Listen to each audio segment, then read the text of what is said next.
In this period of entitlement, we reevaluate our position, particularly for people who are receiving public benefits. And we find that the debate about the place of women raising children outside of marriage once again rears its head. And so we remember I described in the 1960s that with an AFDC check and a public housing apartment and food stamps, a mother raising children alone would actually live quite comfortably in an American city.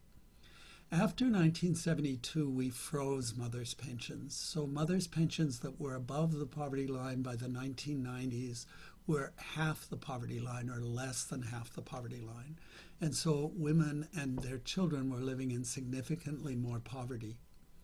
Eligibility was tightened, work was required because women were working now, and why were these mothers who were raising children not being expected to work?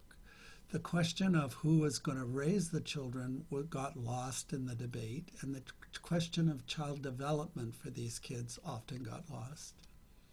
Drug screenings were put in place because the assumption was that people who were taking welfare were somehow abusing the system and were using drugs.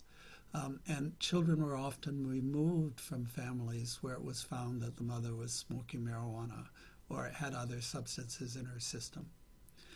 Laws were passed to limit the number of children that people could have and still receive public benefits. So in some states it was one child, in some states it was two, but children beyond that were not given additional benefits.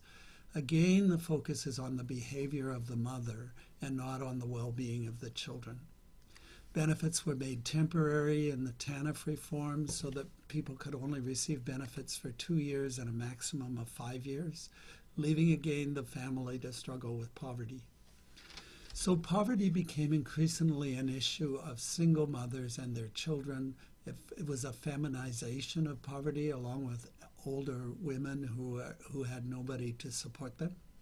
And there was an increasing notion that this was a racial issue, that women of color were somehow or other getting over making babies, and the white supremacy of the society became quite concerned about mothers' pensions and welfare dependency. And we'll see that we find this topic is going to come up again and again in our thinking about the American social welfare system.